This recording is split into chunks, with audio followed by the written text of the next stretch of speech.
Hello everyone, this is Jasmina, and in this video I am going to talk about buildings and mountains and roads and rivers and all that kind of stuff.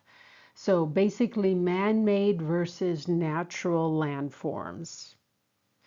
Actually, yeah, I guess you can call them landforms. Anyway, I have previously stated that buildings, even large ones, do not count as mountains, and I stand by that largely. And it has to do with mass. How much solid material is in a building? If you watch some videos about destruction of various types of buildings, you will see that the pile of rubble that's created when professionals demolish a building is small.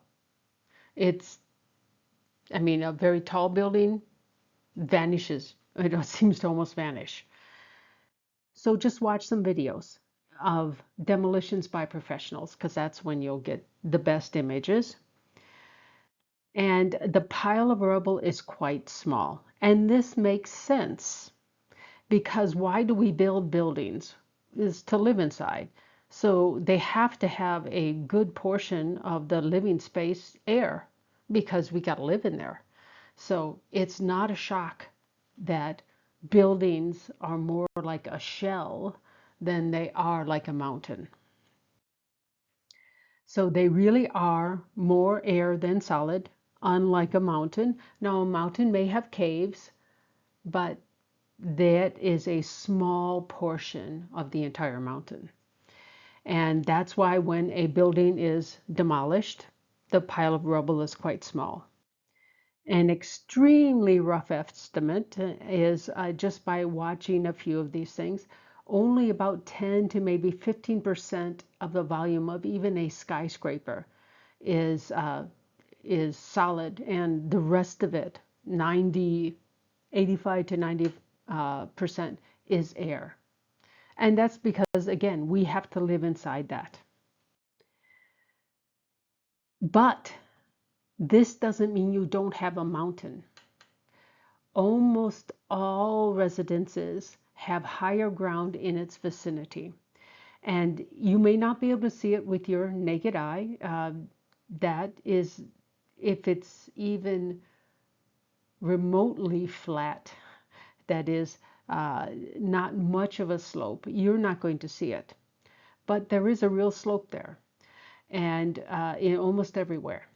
And so you can look at a local topographic map in your area, and if you live in a city or even a county in a reasonably industrialized country, your area will have topographic maps. It's just a question of how refined they are. But usually, I have not found a place yet that I've analyzed that did not have higher ground. It's usually only in one direction, and this is for places that don't have visible mountains. That is a visible hill or a mountain somewhere. But they still have higher ground, so they still have a mountain. And because in feng shui, in Chinese, mountains also include hills and higher ground. So this is really not a problem. The only exception can be a building built on top, at the very top of the highest hill within the visible range of wherever they are. That building will not have higher ground, but that is pretty rare. And most time you're not going to live in one of these places because there'll really only be one building that can be that way. Now, most masters agree that buildings are at best weak forms of mountains, and quite a few masters say absolutely no. They say only natural landforms can create mountain chi, which is why we want mountains, is we want the chi from the mountains. My take is that if the building is on higher ground than your residence, it adds a small amount of of mountain energy, but it's very small.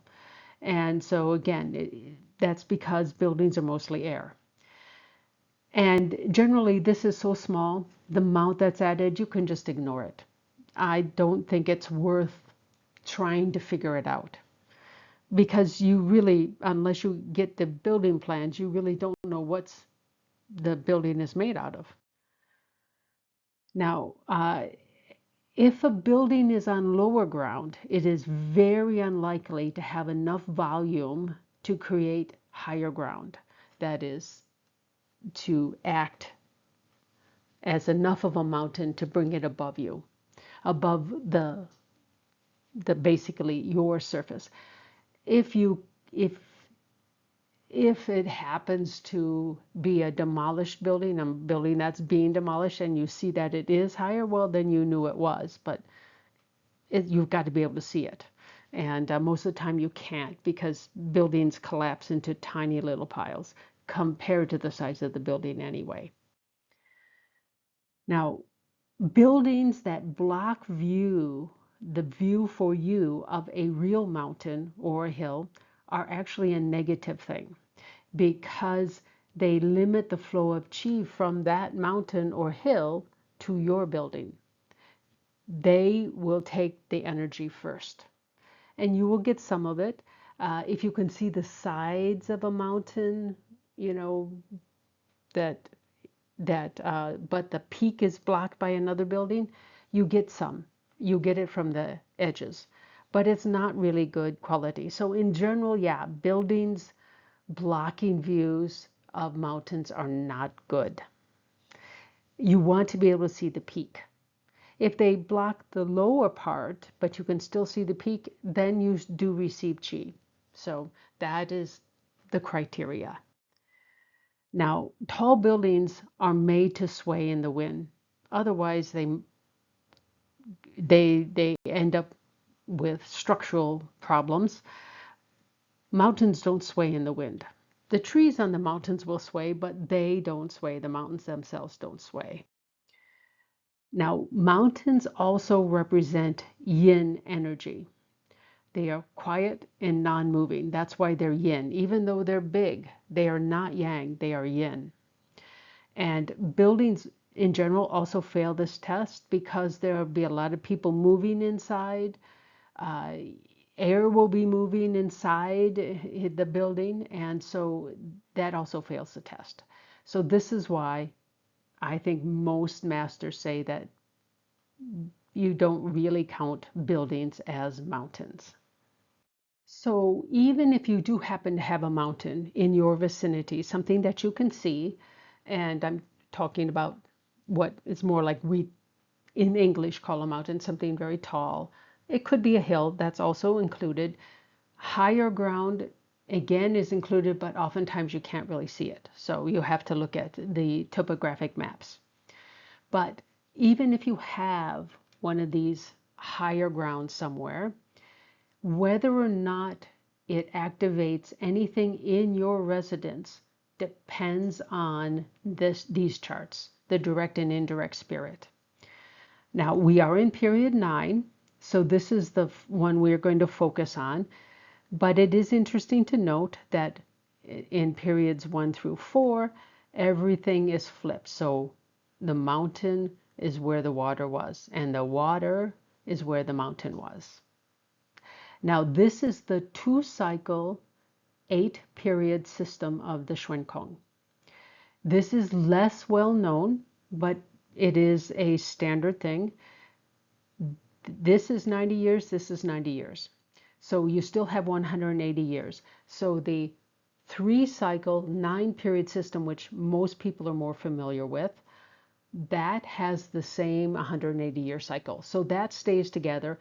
It's just a question of you're getting some energy from one piece, and then the energy gets a little mixed at the transition between the periods. But that's nothing to be terribly worried about. This is still the valid thing. And the mountains need to be in what is called the direct spirit directions. So this is basically like a compass, and you have 45 degrees for each one of these. The south is 45, the southwest is 45 degrees, the west is 45. So it's just the standard directions. And you would be placing, you can often do this by satellite, especially when the mountains are truly visible mountains. You can place over your house a compass and look at it from the satellite. You can also do this with a compass even on your phone, but you have to correct for the error in the reading, because by the satellite you can know the facing direction of all sides of your house, and you can stand outside the house near it though. Try to get more or less directly between you and the center of the house to whatever mountain you see. It doesn't have to be perfect.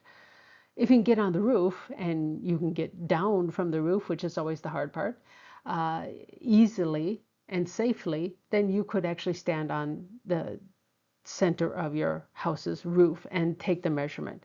Again, you still have to make that correction because the compass on your phone is going to be quite off of true north in most cases.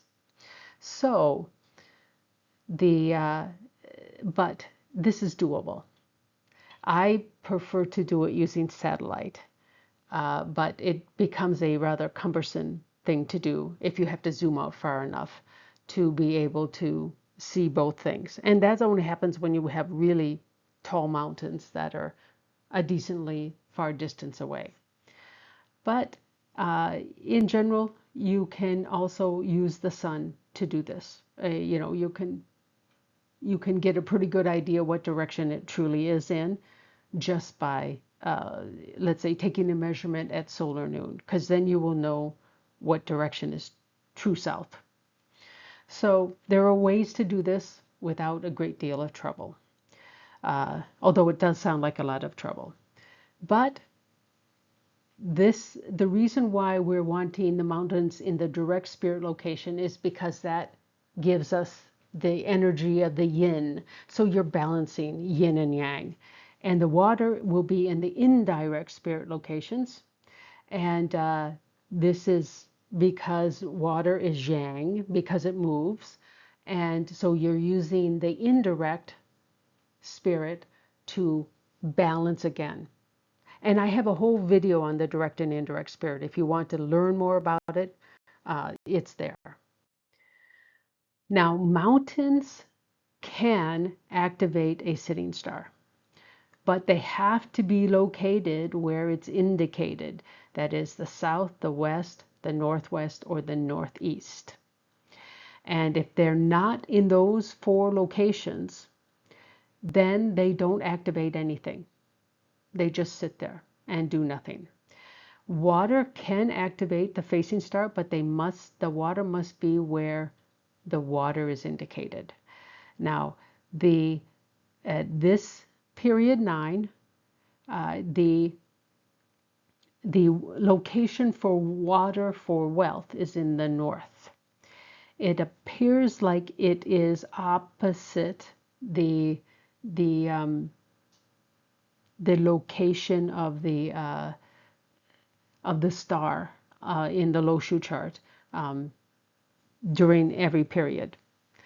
And of course, we don't think about 5 because 5 is in the center, and you very rarely have water in the center of your house, although you could theoretically have a swimming pool.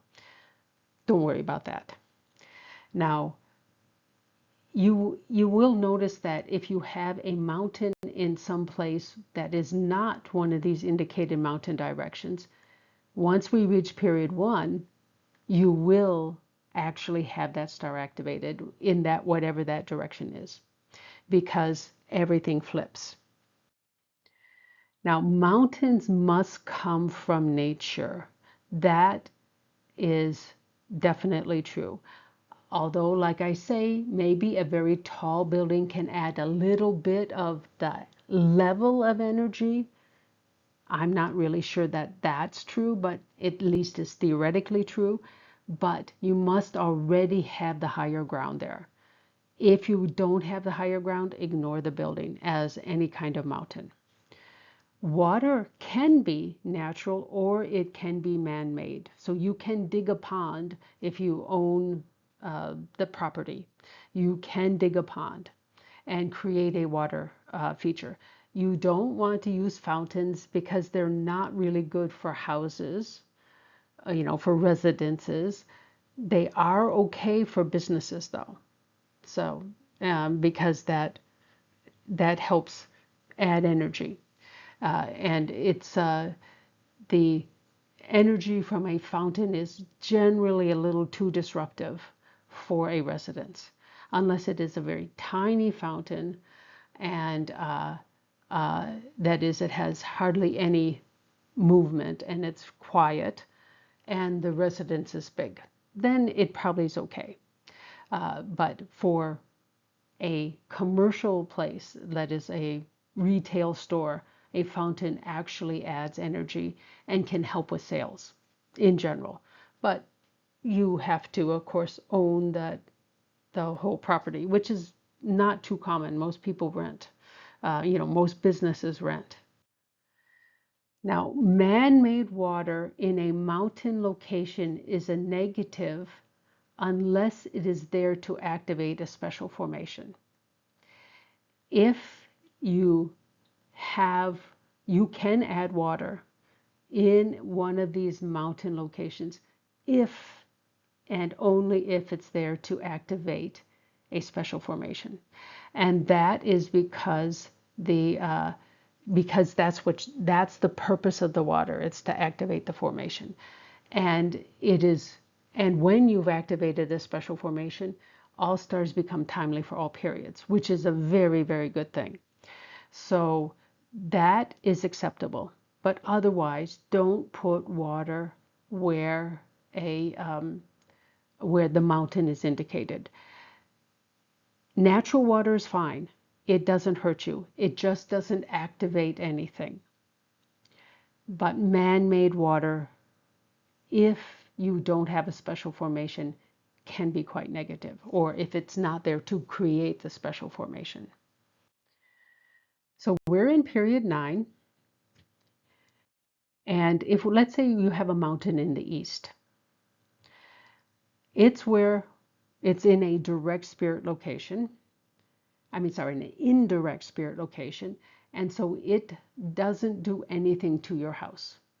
It may be pretty to look at, and that's fantastic, but it doesn't give your house any extra energy because it's not where it needs to be to give you the energy. So it just doesn't do anything to your flying star chart. It makes it a more attractive place to live, I'm quite sure, but it doesn't do anything for you otherwise. However, that same mountain, when we move into period 1, which is now only like less than 19 years away, it's now going to activate the sitting star in your flying star chart. And the mountain doesn't move, your house doesn't move, you don't move, but it's a different period. And now it's going to activate whatever your sitting star is in the east, because that's where we're saying the mountain is.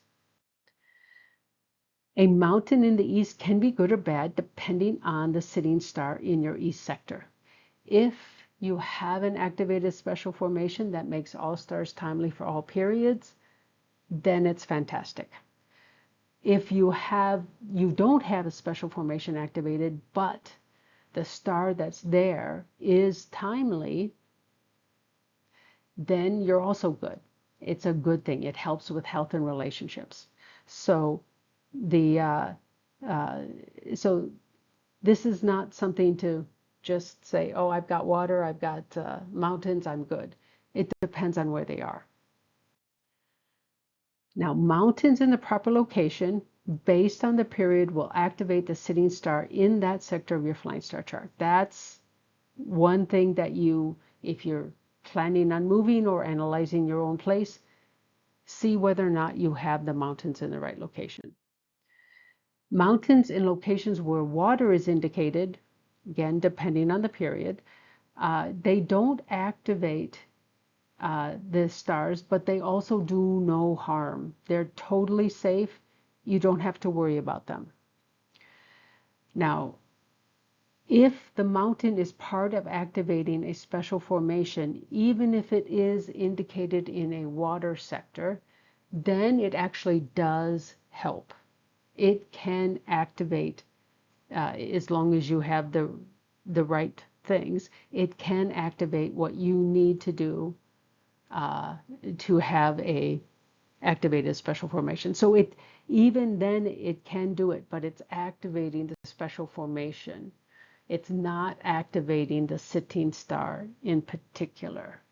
So there is a difference there.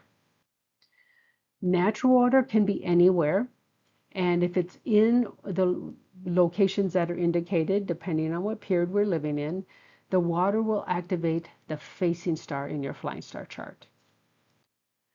Man-made water should not be placed in a location that is labeled as mountain unless it's there to activate a special formation. And there are a couple of them that need water in a particular area. Then you can place the pond there. You can start creating the pond if in your residence's sun and moon arrival dates. In fact, that's always good because then anything negative generally doesn't get affected. The sun and moon arrival dates protect you from any negative effects from the digging, and that's generally quite good. So this again is just a summary of this. This is that 2-cycle, 8-period Schwenkong system. And I will pause for a second. I'll let you guys take a screenshot. The flying star chart does not use this. The flying star chart is based on the 3-cycle, 9-period system. That's why you can have a period 5 house. But this is for outside, landforms outside. That is what this is used for. Now, mountains on opposite sides of your residence is kind of good if you can find one, especially something visible, because this means that your residence will always have a sector where the sitting star will be activated for all periods. Of course, you have to have good stars there, or you have to have activated one of the formations that make all stars timely for all periods. Then it's very, very good for your house. In general, having the mountains in the facing and sitting directions is usually a best because of just the way the system tends to work, but any opposite sides work. You still have this, and that's because, I mean, we're getting closer and closer to period 1. Everything is going to flip. And so this will be a pretty interesting time when all this stuff flips. And this way you can guarantee to still be in a good house. And actually where I've been living for the past basically 30 years, I've had mountains on both sides of my of every property or every place I've lived, because the city happens to be surrounded by mountains. So it does make it easy. Now, if you have natural water and not rivers, but lakes or ponds on both sides of your residence, you will also always have a sector where the facing star is activated. Now, having both is kind of hard. Having one isn't necessarily terribly hard. Man-made water should only be placed in a sector where water is indicated in that period, unless it is to activate a special formation. And then it's okay. You can do it. Now, when we reach period 1, You should fill in any man-made pond that is not there to activate the special formation. For example, in period 9, having water in the north is good for wealth. In period 1,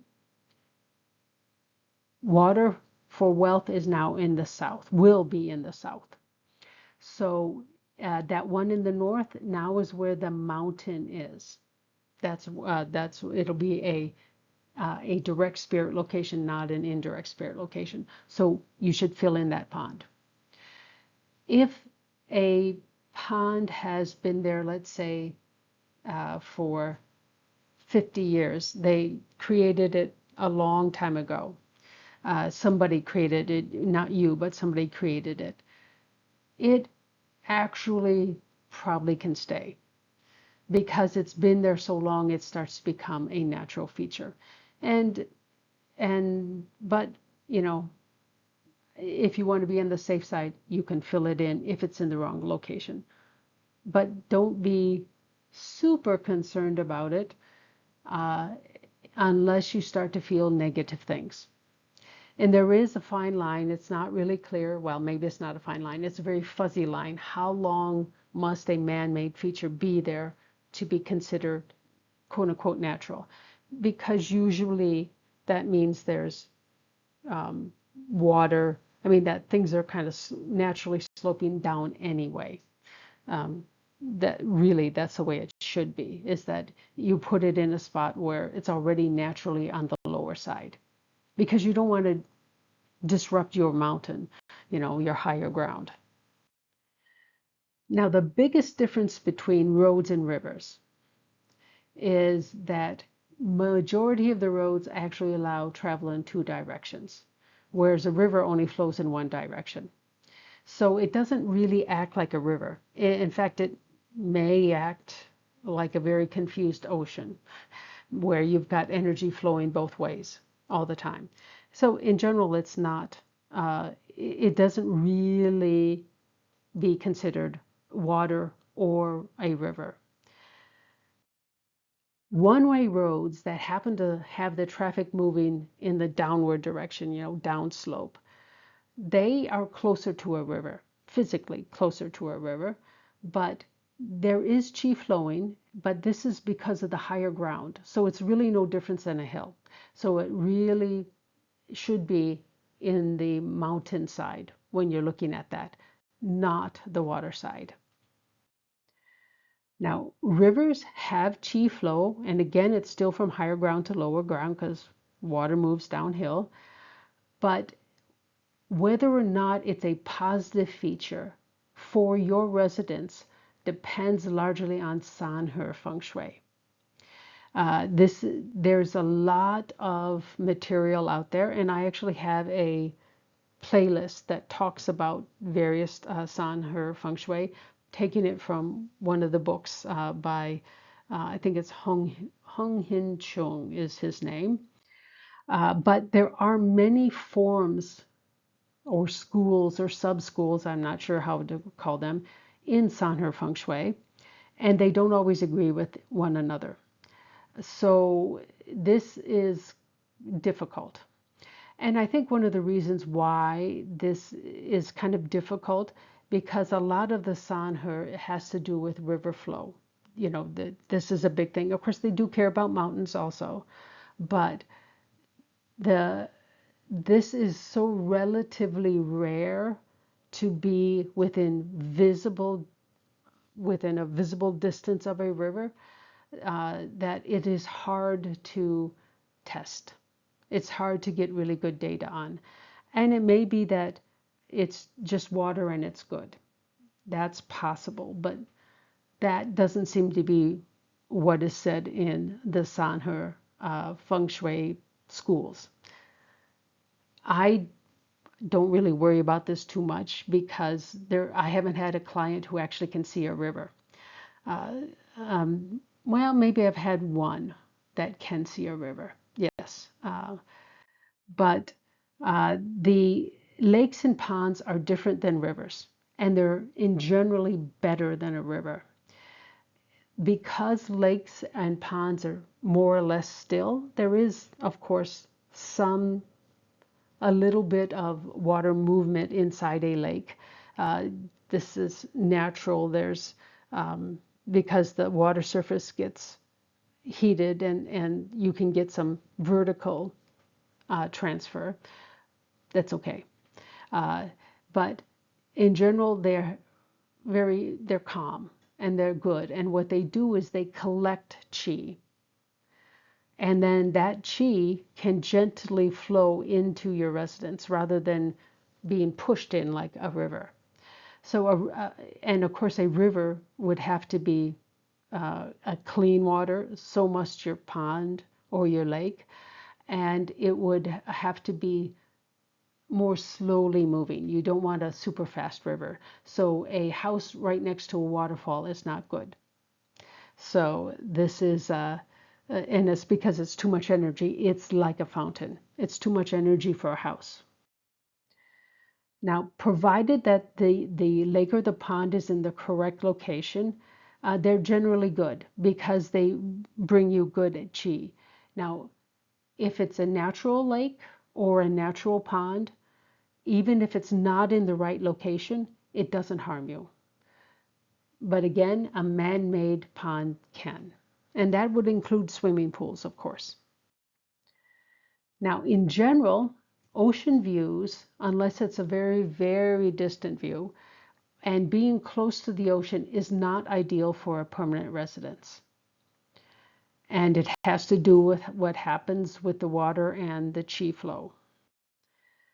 The tide creates an ebb and a flow towards and away from the residence, which changes the direction of chi flow. And if you do anything with Sanher, you will know that if a river can be good if it's flowing in one direction and bad if it's flowing in the opposite direction. And so that is what's happening with oceans. There, it's good and bad and good and bad, and it's just not, and it happens every day. It goes back and forth. So it's very disruptive. And also, typically, maybe not always, but typically, the currents in the ocean near the shore are generally quite strong because usually it's pushing right up against the water is trying to move around the land, and so it tends to be stronger there. And it can create enough energy to make it difficult to have good quality sleep. And it's not so bad on a day-to-day basis, but if you are recovering from an illness, it's usually not very good because it makes it much harder to recover and get really good quality rest. But hotels and retail spaces with an ocean view are good, and this is because it's very energetic. And short stays can energize your energy, provided, of course, that you're not ill, and without that long-term energy draining effect. So a vacation home on the ocean is okay, but not so good to be there permanently. Now, this applies to oceans, not lakes. Lakes don't have appreciable tides. The Great Lakes that most of 4 of the 5 Great Lakes create the border between Canada and the United States. They do have tides, but they are only about 5 centimeters, which is 2 inches. And most of the time, the waves are higher than 2 inches. They are not calm lakes. The Great Lakes have quite a few waves. And I've lived not far from actually 2 of the Great Lakes, in 2 different places. They definitely are not calm lakes. So they're actually, in some ways, they're a little more energetic, like oceans, but at least the waves are just coming from, like one direction. So they don't. It's not like the ocean with the big changes. Now, most masters also agree that roads and parking lots make at best, very weak rivers or lakes, but an open space can create a bright hall, especially if you are very near the road, but across the street you have, let's say, a park. You could have a parking lot, but that's not so good. A park that has green grass uh, and not, I mean, it can have some trees, but not like a forest. That creates a nice and better quality bright hall than a parking lot does. So in general, you want, you do want a bright hall. And so that may mean you need to have enough enough space in front of your house to be able to see a distance. Now, flood retention basins, which occur in many places, and it's to help control heavy rains so that they don't flood houses, basically. When they hold water, they will act as a temporary lake because they're usually not tremendously huge, but that's only temporary. It's better than nothing, but it's only temporary. Now, my take on roads is if the road is a two-way road, it has no energy beyond the natural land's contours. Totally. It just look at the contour of the land, where's the higher side, treat it like a mountain. One-way roads might increase energy if the traffic flows downhill, but you know, I'm not sure that we can really count that. But at least it is a little more like a river. But then you have to look at the Sanher feng shui and still tell whether or not it's good. Now, in general, the lower the traffic density on your nearby roads to your residence, it is usually better because it tends to lead to better sleep quality. Because if you are constantly hearing traffic, it can disrupt your sleep.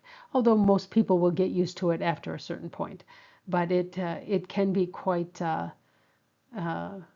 disturbing. And I've been to places where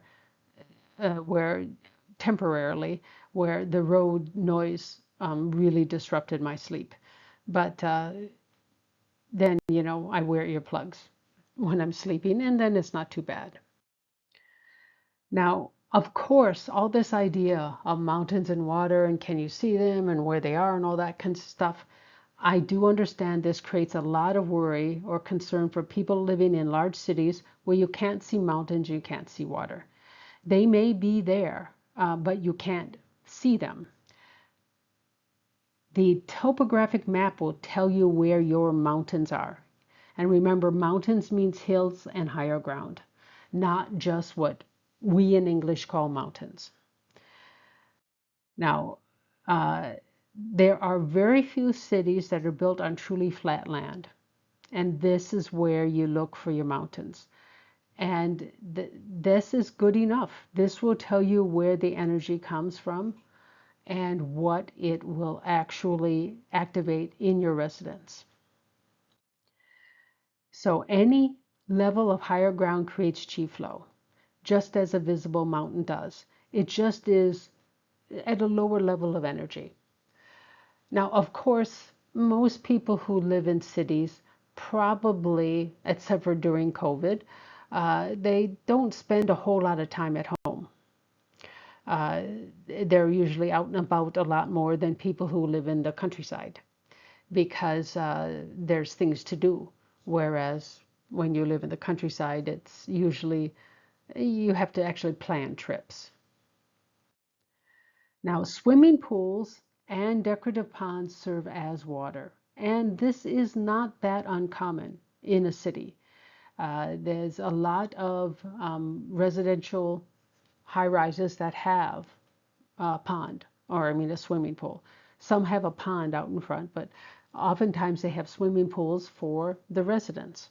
And of course, you have to pay a monthly fee to have that all upkeep, but that's not unusual.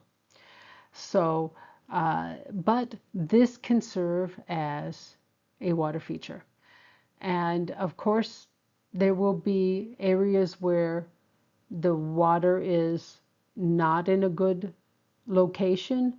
Most of the time, the pool, the swimming pool is rather large because it's for the whole complex. But if the building was created long enough ago, then that pond is considered to be part of the system again. I mean, it usually will ultimately be okay. And also, the whole building shares the energy, so whatever energy level you get isn't going to be great. It's not going to be very high. So yes, this feng shui is not really built for high rises. I mean, it's not really great for high rises because you only get a small part of the energy. Then you look at other things when we're looking at high rises. They are actually analyzed differently, and of course I talk about that. Now, it is better if you can see the water in a good location from your residence. Uh, but if you know there's a pond there by, let's say, or swimming pool in the neighboring building, another high rise, and there's only a wall between you and the pool, but the people like on the higher floors probably can see the pool, then the building does receive that energy. So you still have that water energy. If the pool is, if the building, next door building, the pool is on the other side of that building, then you receive very little energy because even on the higher floors you can't see it. So that is kind of like the criteria. Uh, but I wouldn't be too worried about this if you're in a high rise, simply because life is so different there. And there's a lot of moving energy. So it may not be so bad. Now, if you do live in an apartment and actually happen to have a balcony, you typically cannot place enough water outside on the balcony to create a water source. So I don't want you to do that. Balconies have weight limits. And if you put too much out there, because water is heavier than people, uh, that's why people can float. So it's more dense, in the same amount of volume.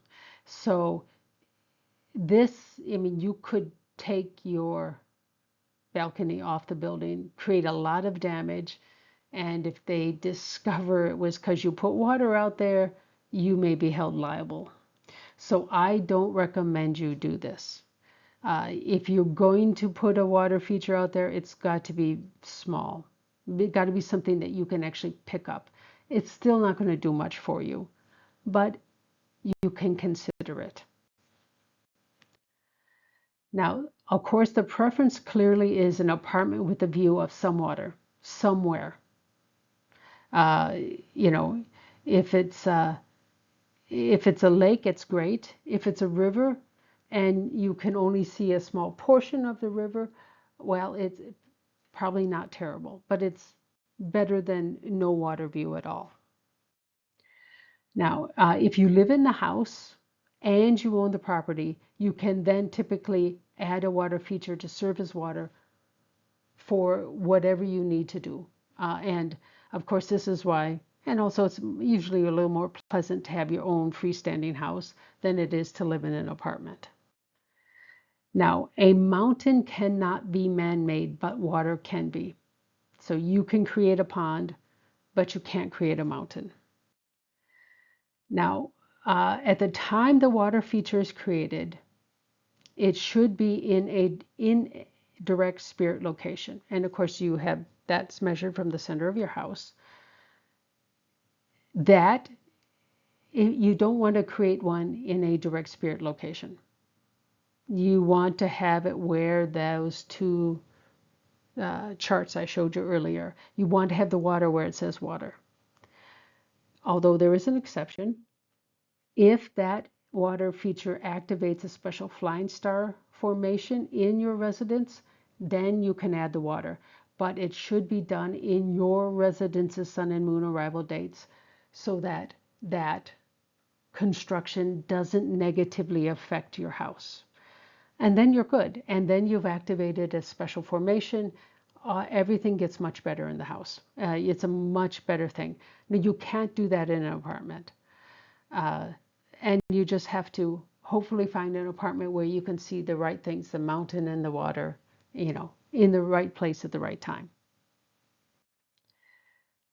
Now, landforms, that is mountains, which includes any type of higher ground, and water actually should take precedence over whatever charts you have. Because if you don't have a mountain or water, your flying star chart isn't activated in general.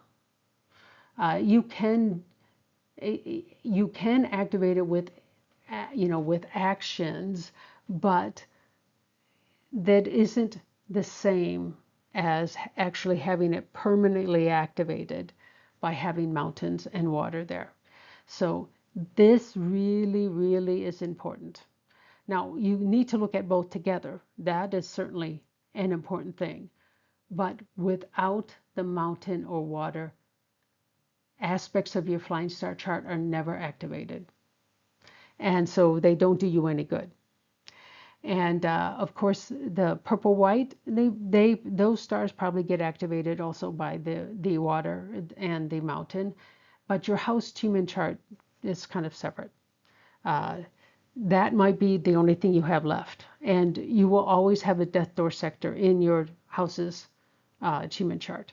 So then that is something to look at. Whereas if you have if you have special formations that are activated in your flying star chart, and you have a special formation in the purple white, which is activated by time, then the Chi-Men house chart isn't quite so important.